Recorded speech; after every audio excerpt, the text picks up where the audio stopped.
The sun hung bright in the clear blue sky as Dorothy Wilson made her way down Oak Street.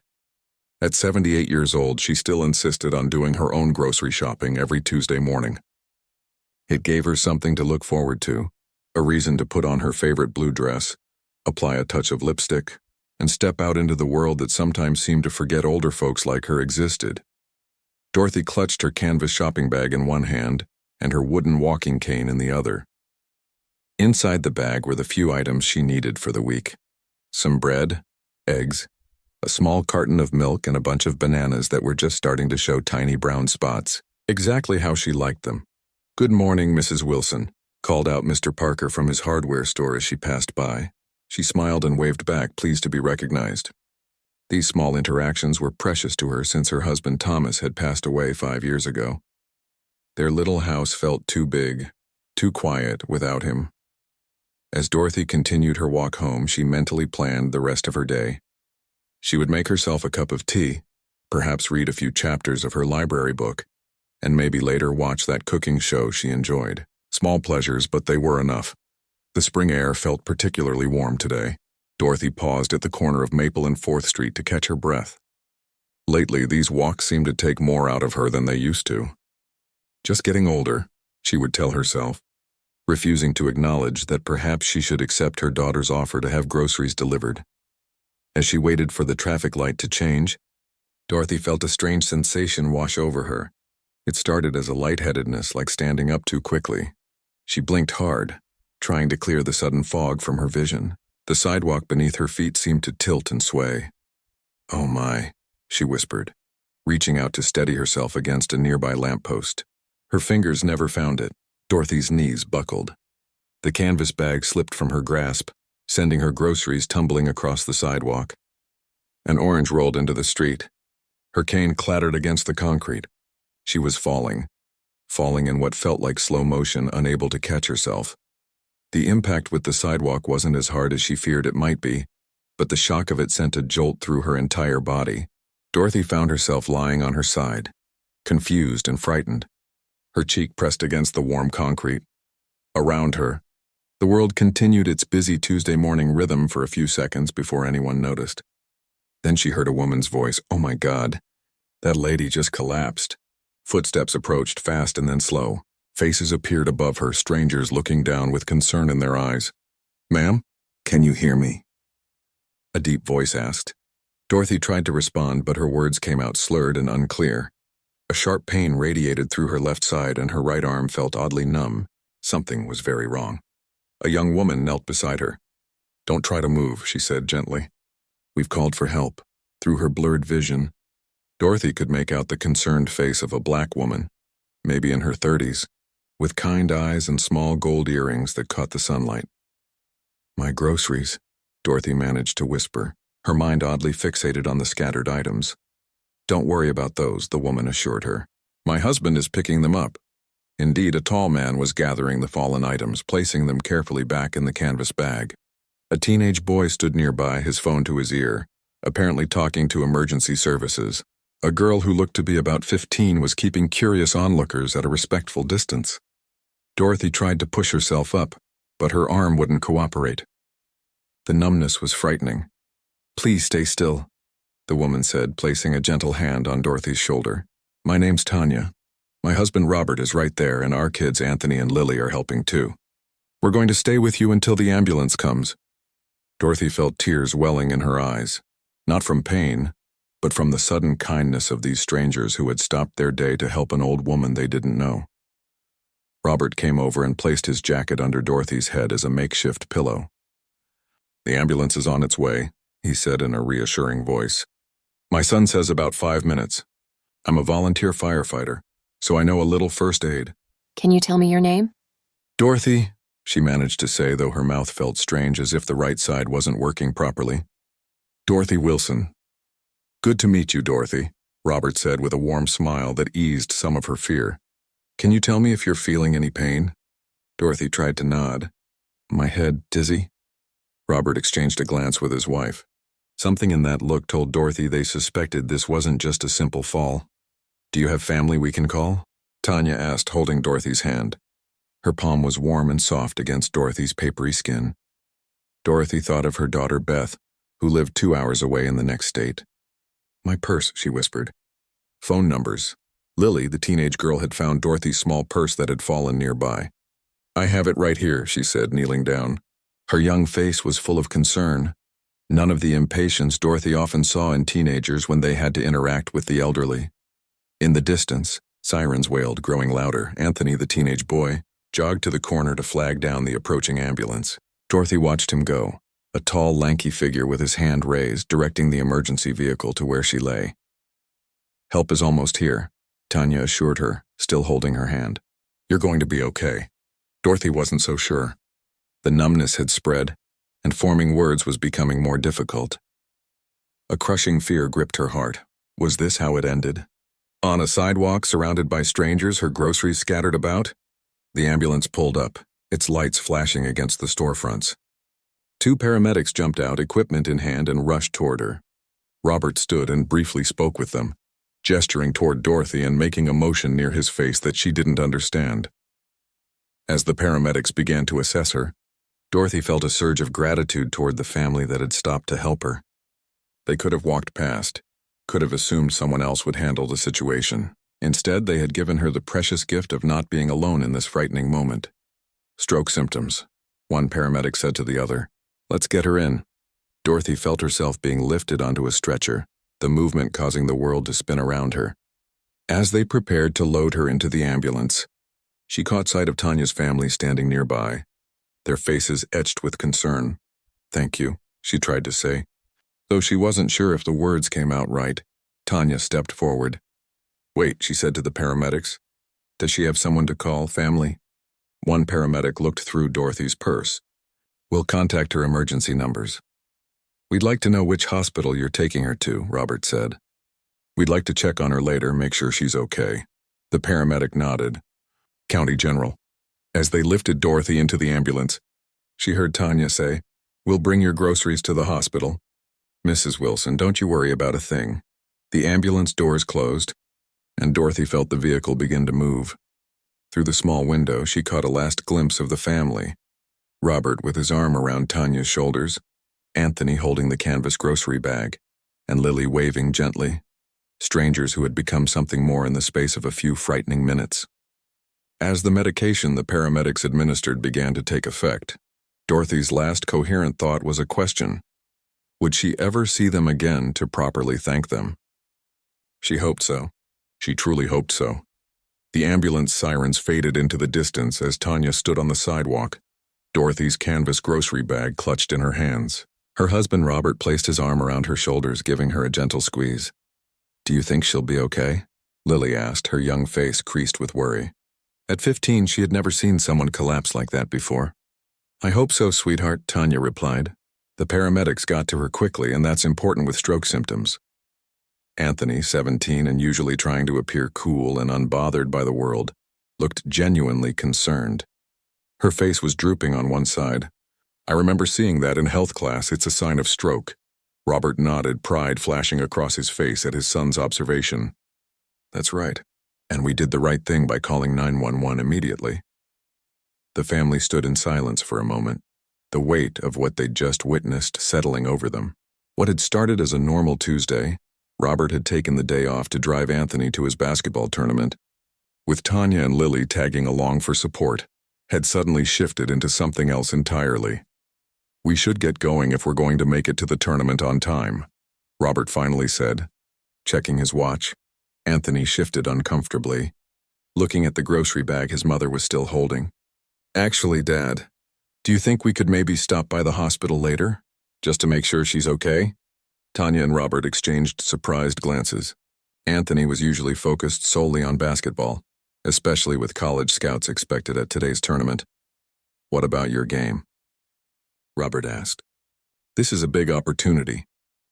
Anthony shrugged, trying to appear casual, though his eyes betrayed his genuine concern. "There'll be other games. That lady, Dorothy, she looked really scared. And did you notice? No one came running out of any houses or shops looking for her." "I think she was alone." Lily nodded vigorously. "We can't just forget about her. We have her groceries and she might not have anyone else." Robert looked at his children with a mixture of surprise and pride. Then he turned to his wife. "What do you think, Tanya?" Tanya was already pulling out her phone. "I think your coach needs to know you'll miss today's game, Anthony." She smiled at her son. Some things are more important than basketball. The relief on Anthony's face was immediate. He'd been torn between his responsibility to his team and the nagging feeling that Dorothy needed someone in her corner. Within the hour, the family walked through the sliding doors of County General Hospital. The antiseptic smell hit them immediately, that distinctive hospital scent that seemed to cling to everything. Robert approached the information desk while the others hung back slightly. "We're here about a woman who was brought in by ambulance about an hour ago," he explained to the receptionist. "Dorothy Wilson. Older lady, possible stroke?" The receptionist typed something into her computer. "Are you family?" she asked without looking up. Robert hesitated. "No, We were there when she collapsed. We have her groceries." The receptionist looked up then, her expression softening slightly at the sight of the family and the canvas bag Tanya was holding. "She's in the emergency department. Being evaluated, family only at this point, I'm afraid." "Does she have family here?" Lily piped up, stepping forward. "I'm not at liberty to—" "Please," Tanya interrupted gently. "We just want to make sure she's not alone. And to give her back her groceries, of course." The receptionist looked at them thoughtfully, then lowered her voice. "The truth is, we're still trying to contact her next of kin. According to her ID, she's 78 years old. We called the number in her wallet, but it went to voicemail." Robert and Tanya exchanged concerned glances. The thought of Dorothy lying in a hospital bed with no one by her side made Tanya's heart ache. "Look," the receptionist continued, seeming to make a decision. "I shouldn't do this, but wait in the waiting area. If the doctor approves, maybe you can see her briefly when she's stabilized. No promises, though." "Thank you," Robert said sincerely. The waiting room was half full, a man with his arm in a makeshift sling, a mother comforting a feverish child, an elderly couple holding hands. The Wilson family found seats together in the corner. "What if we missed the whole tournament?" Lily whispered to her brother after they'd been waiting for nearly 2 hours. Anthony shrugged. "Then we miss it. This feels more important somehow." The automatic doors to the treatment area swung open, and a doctor in a white coat stepped out, scanning the waiting area. "Wilson family," he called. Robert stood up, momentarily confused. Then he realized the doctor must be looking for Dorothy's family. He approached cautiously. "Excuse me, doctor. We're not the Wilson family. We're the people who found Mrs. Wilson when she collapsed. We were wondering how she's doing." The doctor assessed them, clearly tired but not unkind. "Are you the firefighter?" Robert blinked in surprise. "Volunteer firefighter, yes." "How did you—" "Mrs. Wilson mentioned you. Said a family helped her. The father was a firefighter, the mother held her hand, and their teenagers called 911. That's us," Tanya said, joining her husband. "How is she?" The doctor lowered his voice. "She had a TIA, a transient ischemic attack. Essentially a mini-stroke. The symptoms are already resolving, which is good news. We're admitting her for observation and tests, but her prognosis is positive." "Thank goodness," Tanya breathed. "Has her family been contacted?" Robert asked. The doctor's expression grew more serious. "We reached her daughter. She lives about 2 hours away and is on her way, but—" He hesitated. "Mrs. Wilson lives alone. Her daughter says she's been refusing assistance. This incident might change that, but transitions can be difficult for elderly patients. Anthony and Lily had joined their parents." "Can we see her?" Lily asked. The doctor seemed to notice the grocery bag for the first time. "Are those her groceries?" Tanya nodded. "We thought she might want them. And maybe just to see a familiar face, even if we only met today." Something in the doctor's expression softened. "Normally only family is allowed. But given the circumstances, a brief visit might actually be beneficial. She's quite lucid now and a bit anxious about being here." He led them through the double doors into the treatment area. Dorothy was in a curtained bay, looking small against the white hospital sheets. She was hooked up to monitors, an IV in her arm, but her eyes were open and alert. When she saw them enter, a look of surprise and then unmistakable delight crossed her face. "It's you," she said, her voice stronger than it had been on the sidewalk, though still a bit slurred on one side. "The kind family who stopped to help an old woman." "We brought your groceries," Lily said, stepping forward with the canvas bag. Dorothy's eyes filled with tears.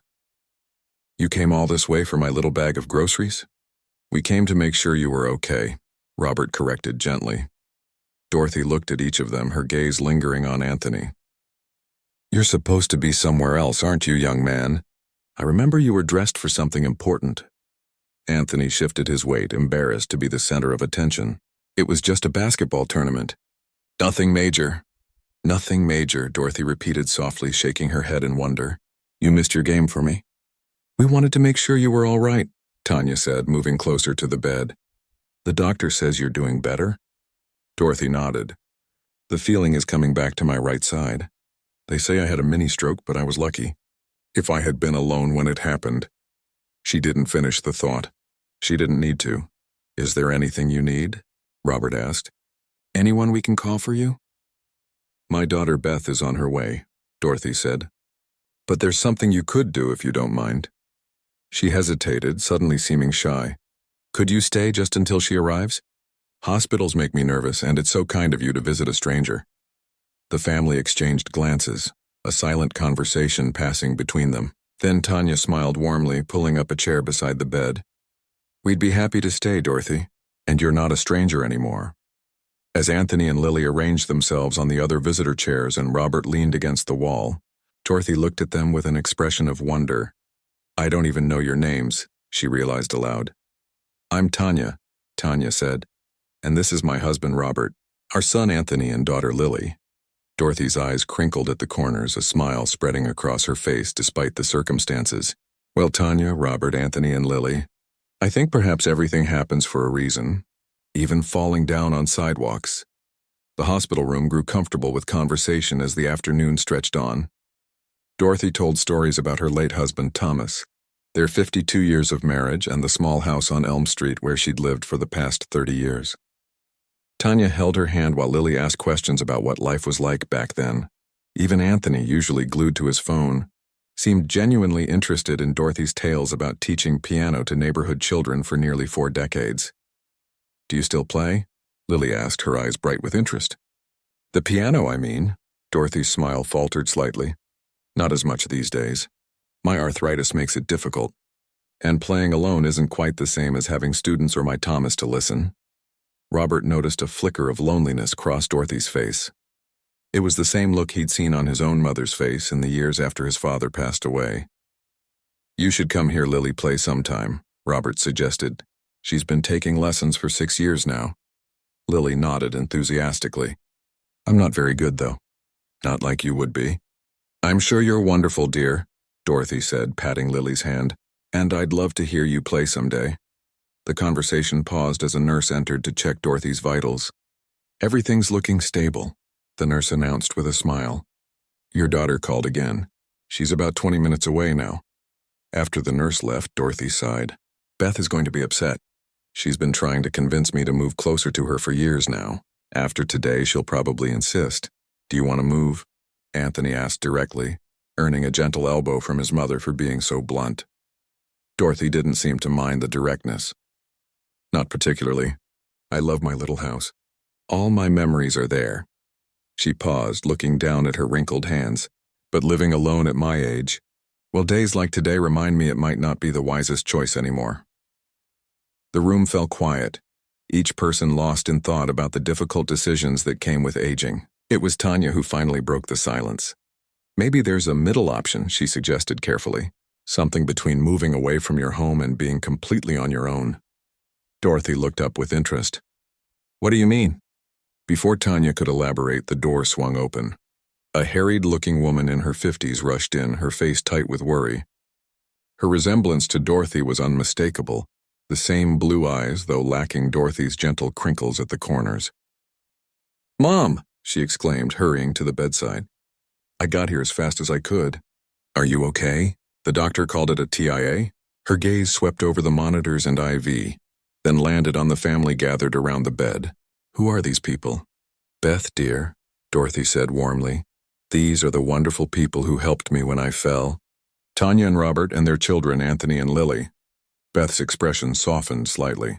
Oh, you're the ones who called the ambulance? They've been keeping me company all afternoon, Dorothy explained. They even brought my groceries. Beth turned to them fully now, her initial confusion giving way to gratitude. Thank you for helping my mother. And for staying with her. She ran a hand through her hair, looking exhausted. I've been telling her for years that living alone isn't safe anymore, but she's stubborn. Beth, Dorothy protested gently. It's true, Mom, Beth insisted. What if these good people hadn't been there today? What if you'd been alone in the house when this happened? The tension in the room was palpable. Robert cleared his throat. We should probably head out now that you're here, he said to Beth. Give you two some privacy. Dorothy's face fell. Must you go already? Lily looked equally disappointed. Do we have to, Dad? We've been here for hours, honey, Tanya reminded her. Dorothy needs to rest and her daughters had a long drive. But we might never see her again, Lily whispered, though everyone in the small room heard her clearly. Dorothy reached for Tanya's hand. Could I perhaps have your phone number? Just in case I need anything. Her eyes revealed the true request beneath the words, a desire not to lose this unexpected connection. Of course, Tanya said without hesitation. She grabbed a hospital notepad and wrote down her cell number. Please call any time, for anything at all. Or just to chat, Anthony added with a shy smile that surprised his parents. Their normally reserved teenage son had clearly formed a genuine bond with the elderly woman. Beth watched this exchange with curiosity. That's very kind of you, she said, her voice softening. Today has been overwhelming. I live 2 hours away and can't always be here as quickly as Mom might need. We're just across town, Robert offered. It's really no trouble. As the family gathered their things to leave, Dorothy called out, Thank you again, all of you, for everything. Her voice wavered slightly. Most people would have just kept walking. We'll check on you soon, Tanya promised. With final waves and well wishes, they left the hospital room, the door clicking shut behind them. In the hospital parking lot, the family was unusually quiet as they climbed into their car. She seems really nice, Lily finally said as Robert started the engine. She does, Tanya agreed, and she's had an interesting life. Anthony, staring out the window, asked the question they were all thinking. Are we really going to visit her again? Or was that just something nice to say? Robert caught his wife's eye across the front seat. What do you think, Tanya? I think, she said slowly, that sometimes people come into our lives for a reason, and I'd like to see where this one leads. 2 days later, as Dorothy was being discharged from the hospital, her phone rang. It was Tanya, asking if they could pick her up and drive her home, maybe help her get settled back in. Dorothy accepted gratefully, her daughter Beth having reluctantly returned home the previous evening after ensuring her mother was stable. When the family arrived at the hospital, they found Dorothy sitting in a wheelchair by the entrance, a small bag of medications on her lap. Her face lit up when she saw them. You actually came, she said, her voice filled with pleasant surprise. Of course we did, Lily replied, as if the idea of not coming was unthinkable. The drive to Dorothy's house was filled with gentle conversation. Anthony sat in the back beside Dorothy, keeping a watchful eye on her as if she might suddenly become ill again. When they arrived at the small blue house on Elm Street, Robert helped Dorothy up the front steps while Tanya carried her bag. Inside, the house was tidy but showed signs of Dorothy's solitary life. A single teacup in the sink, one chair pulled out at the kitchen table, a book with a single bookmark on the side table. Photos lined the mantelpiece, showcasing a lifetime of memories. This is a lovely home, Tanya said sincerely as Dorothy settled into her favorite armchair. It's been good to me, Dorothy replied, though it does get quiet. Lily wandered over to an upright piano in the corner, its lid closed and surface slightly dusty. Is this where you used to teach? Dorothy nodded. For almost 40 years, the neighborhood children would come after school. I had as many as 20 students at one time. Would you mind if I... Lily gestured toward the piano. Please do, Dorothy encouraged her. It hasn't been played in too long. As Lily sat down and began a simple melody, Dorothy closed her eyes, a peaceful smile spreading across her face. Anthony sat on the couch watching his sister play, while Robert and Tanya moved to the kitchen to put away the few groceries they had picked up on the way. We can't just leave her here alone, Tanya whispered to her husband.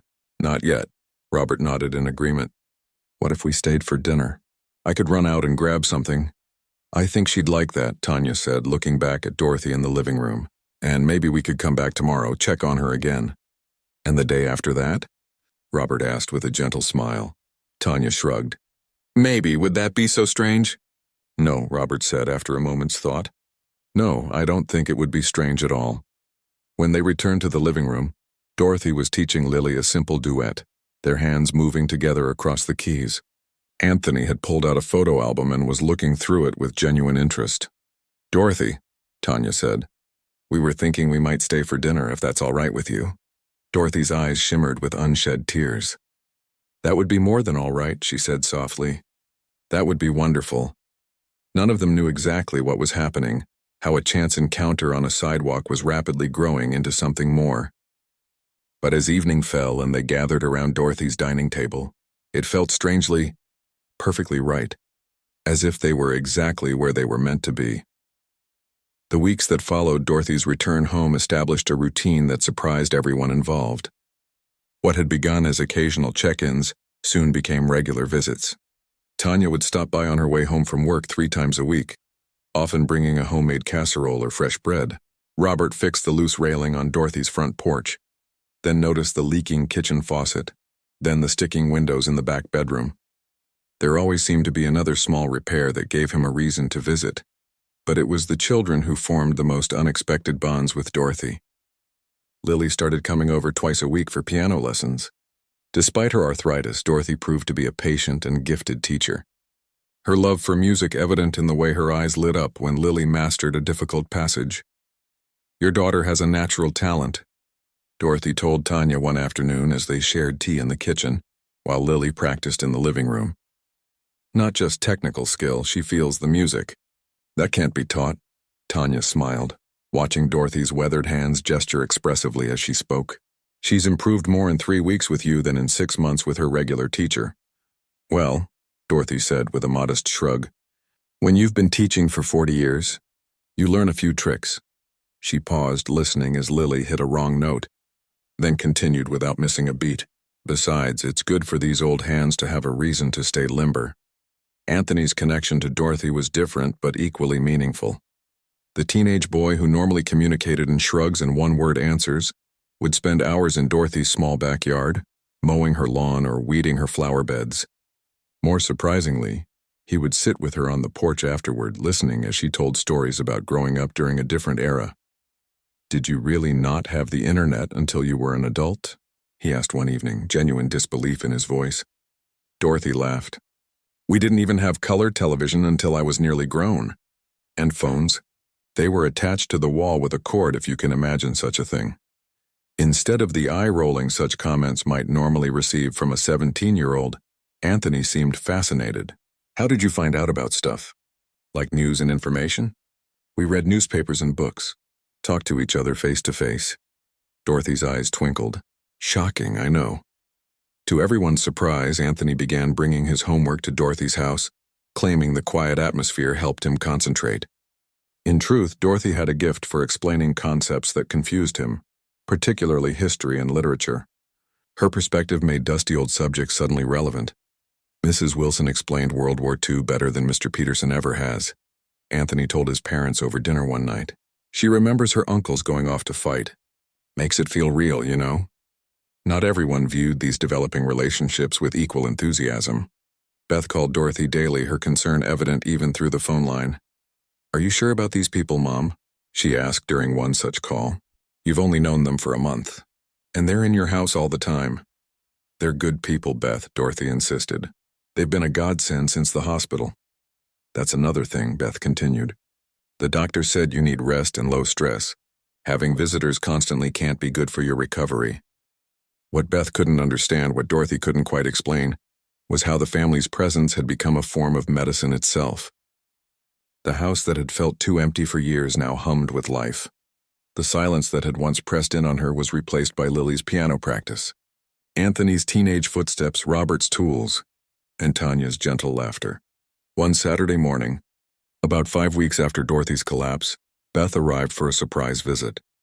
She used her key to enter, calling out for her mother. The sight that greeted her in the kitchen stopped her short. Dorothy at the table with flour up to her elbows, teaching Lily how to make cinnamon rolls from an old family recipe.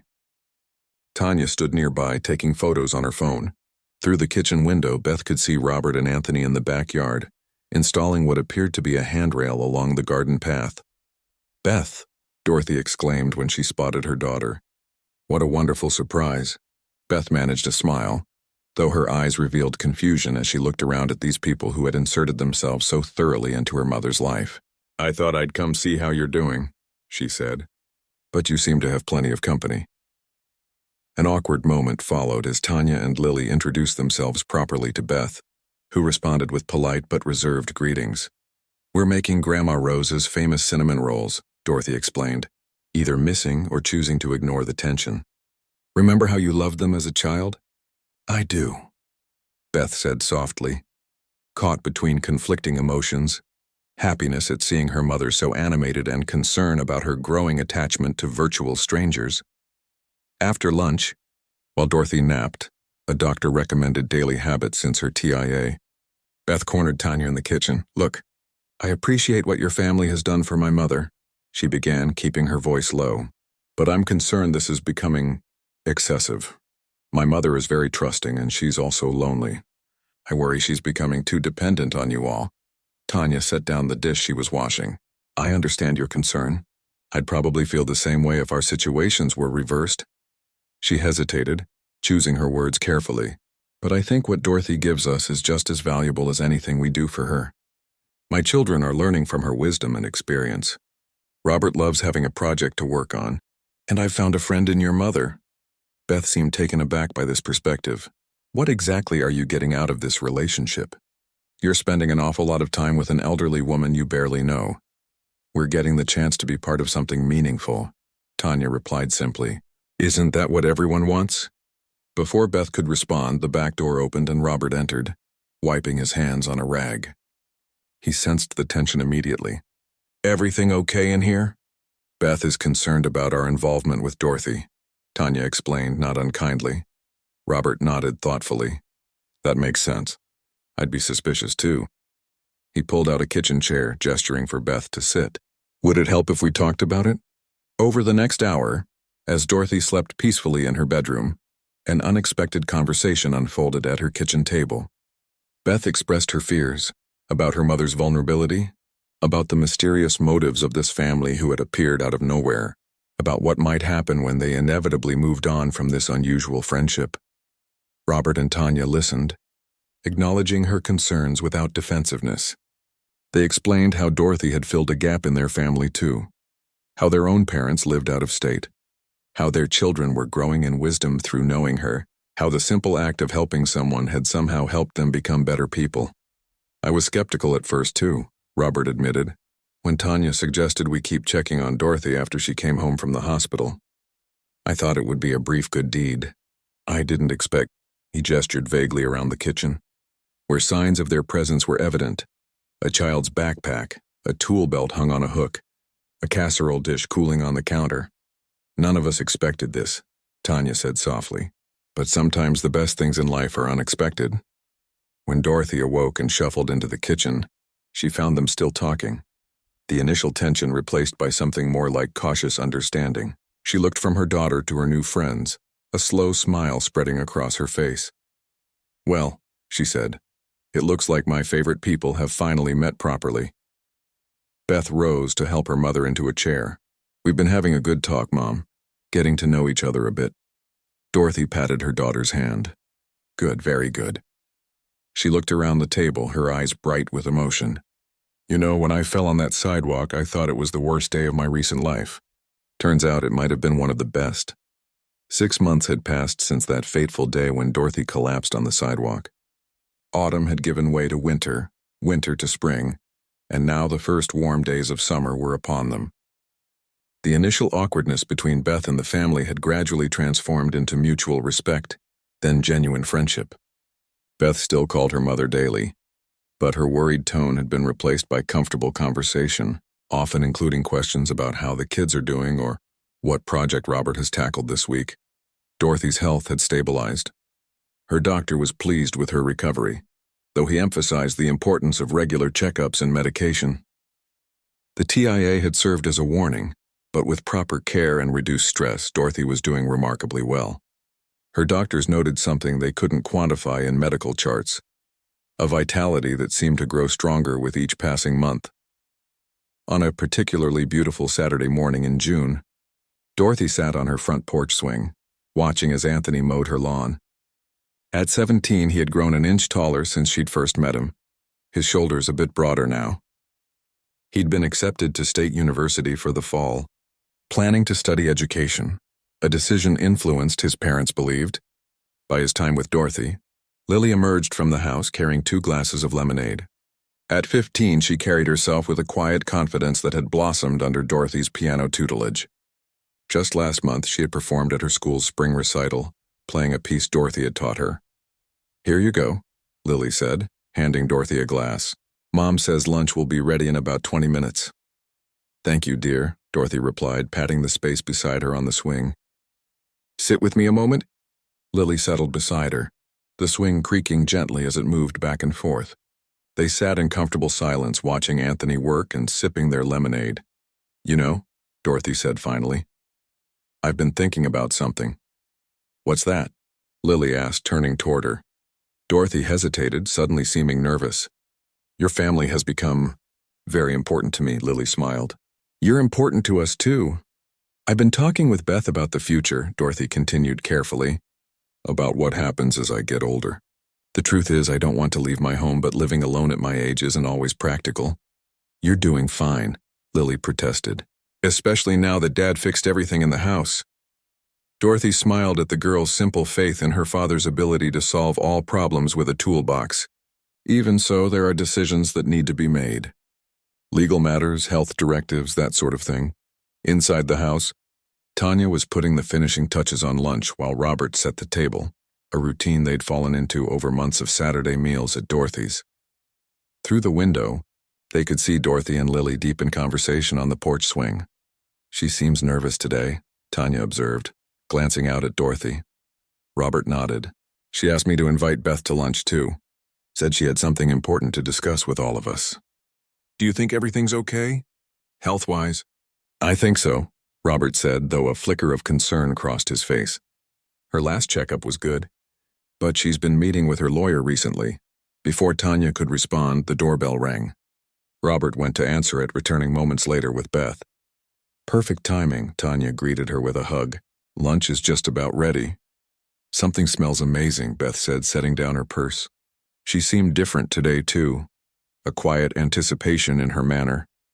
Once they were all seated around Dorothy's dining table, a tight fit with 6 people, but no one seemed to mind. Robert offered a brief blessing for the meal. As they began passing dishes, Dorothy cleared her throat softly. "I'd like to say something, if I may," she began, her voice steady despite the slight tremor in her hands. "As you know, I've been doing a lot of thinking about the future lately." The table grew quiet, an undercurrent of concern flowing through the room. "Mom, is everything okay?" Beth asked, her brow furrowed. "Better than okay, dear," Dorothy assured her. "That's partly why I wanted to talk to all of you together." She took a deep breath. "When I had my episode 6 months ago, I was terrified, not just of what was happening to me physically, but of being alone when I needed help the most." She looked around the table, her gaze resting briefly on each face. "Then this wonderful family came into my life, and suddenly I wasn't alone anymore." Her voice wavered slightly. "The past 6 months have been some of the happiest of my later years. You've brought life and laughter back into my home." Tanya reached over to squeeze Dorothy's hand, her own eyes growing misty. "Beth and I have been discussing options for my future," Dorothy continued. "Moving closer to her was one possibility, but that would mean leaving this home and community." She paused. "And leaving all of you." "You don't have to leave," Lily said quickly, distress evident in her young face. Dorothy smiled at her. "That's what I've realized, dear. With the right support system, maybe I don't." She reached into her cardigan pocket and pulled out an envelope. "That's why I've made a decision I'd like to share with you all." She handed the envelope to Robert. "This is something my lawyer helped me prepare. It's not quite a formal proposal yet. That would come later if you're interested, but more of an idea. A possibility." Robert opened the envelope and removed several typed pages, scanning them with growing surprise. "Dorothy," he said, his voice hushed. "This is a family care agreement," Dorothy finished for him. with provisions for shared responsibility and eventually shared ownership of my home. Beth, who had clearly been part of these discussions already, explained further. Mom is proposing a kind of co-living arrangement. She would remain in her home, with legal provisions for your family to help care for her as needed. In exchange, the house would eventually transfer to your family. Tanya's hand flew to her mouth. Dorothy, this is too much, is it? Dorothy asked simply. You're already here most days. Anthony is headed to college soon, but he'll need somewhere to come home to during breaks. Lily's piano lessons continue. You cook in my kitchen, Robert fixes everything that breaks. We've become a family in all but name.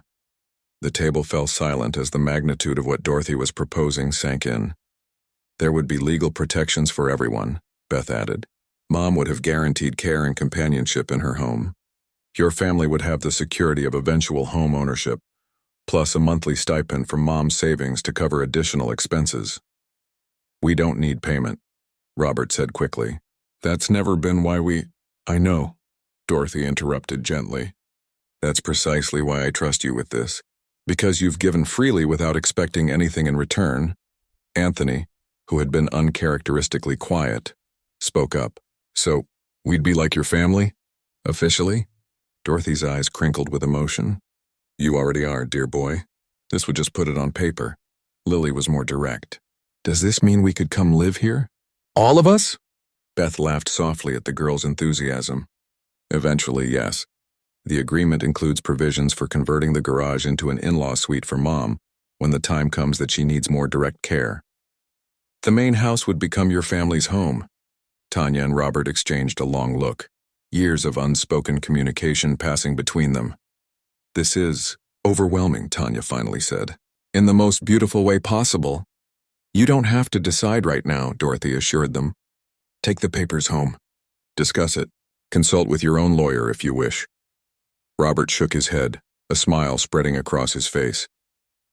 Dorothy Wilson, you are full of surprises. Life is full of surprises, she replied, her eyes twinkling.